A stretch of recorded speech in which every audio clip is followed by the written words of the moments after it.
और देखिए, यूरोप से टेंशन के बीच रूस की जंग की तैयारी सामने आई है। रूस की एटमी मिसाइल से की जा रही है ड्रिल। बेलारूस में भी युद्ध की तैयारी बड़े पैमाने पर शुरू कर दी गई है। तस्वीरें ये देखिए। तो जिस तरीके से पुतिन लगातार न्यूक्लियर थ्रेट बनाते रहे हैं, कहीं ना कहीं यूरोप पर एक बड़ा दबाव, और जो पुतिन की न्यूक्लियर ड्रिल रही हैं अब तक, उससे यूरोप अपने आप को बहुत प्रेशर में महसूस करता रहा है। यही वजह है कि कुछ वैसी ही प्रतिक्रियाएं, वैसा ही रिएक्शन यूरोप की तरफ से भी हमें देखने को मिला है। तो देखिए, पुतिन की न्यूक्लियर ड्रिल, कुछ अहम बातें आपके सामने हम रखने जा रहे हैं। रूस की बात करें तो ICBM यार्स के जरिए ड्रिल शुरू कर बड़ी एक्सरसाइज की तस्वीरें भी जारी की गई हैं। और आपको बताएं कि बेलारूस में यह बड़ी एक्सरसाइज जारी है।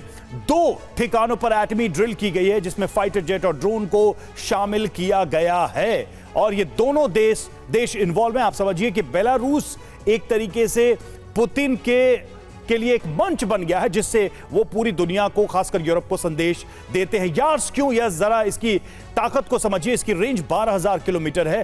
पूरा यूरोप इसकी जद में है। यूरोप का कोई भी देश इसकी सीमा यानी इसके रेंज से बाहर नहीं है। सवाल यह कि क्या रूस वर्सेस यूरोप की टेंशन किसी जंग में बदलने वाली है, बड़ी जंग में तब्दील होने वाली है? सवाल यह कि शांति वार्ता के बीच पुतिन की एटमी ड्रिल की वजह क्या है, ये सब करके पुतिन क्या बताना दिखाना चाहते हैं? और देखिए, रूस के साथ साथ बेलारूस की वॉर एक्सरसाइज के भी क्या मायने हैं? क्या बेलारूस भी बराबरी में खड़े होकर रूस के साथ यूरोप को और खासकर यूक्रेन और पोलैंड जैसे देशों को मैसेज देने की कोशिश कर रहा है? संजय सोइसर, अब सवाल यहां पर यही है कि इस वार्ता का मतलब क्या है? मतलब इसको हम कैसे देखें, कैसे समझें?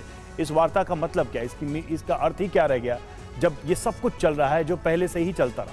नहीं, बिल्कुल रवि, ये बहुत बड़ा सवाल पैदा होता है कि एक तरफ वहाँ वार्ता चल रही है, दूसरी तरफ युद्ध बहुत ज़्यादा गहरा गया, काफ़ी ज़्यादा अटैक्स हो रहे हैं, चाहे वो यूक्रेन की तरफ से हो, चाहे वो रशिया की तरफ से हो। रशिया ने सुमी पर लगातार अटैक कर रहा है, और यूक्रेन भी अभी रशिया की धरती पर हमले करता जा रहा है। और उन्होंने जिस प्रकार से बेलगोरोड इलाके में कुछ गांवों पे कब्जा किया, ये भी एक दिखा रहा है कि बातचीत के समय में ये हमले ज़्यादा होना मेरे ख्याल से एक साइकोलॉजिकल प्रेशर बिल्डअप करने वाली बात है कि दोनों देश अभी भी मजबूत हैं, लड़ने में सक्षम हैं, और जल्दी बात करो। दूसरा ये भी हो सकता है कि जो अभी हमले यूक्रेन के द्वारा किए गए हैं, खास तौर से जैसे आप दिखा रहे थे मी-8 को डिस्ट्रॉय किया गया, हेलीकॉप्टर्स को हाइमार्स के द्वारा, इसका मतलब ये कि अमेरिका की इंटेलिजेंस मिलनी फिर शुरू हो गई है, जो उन्होंने कुछ दिनों के लिए बंद की थी।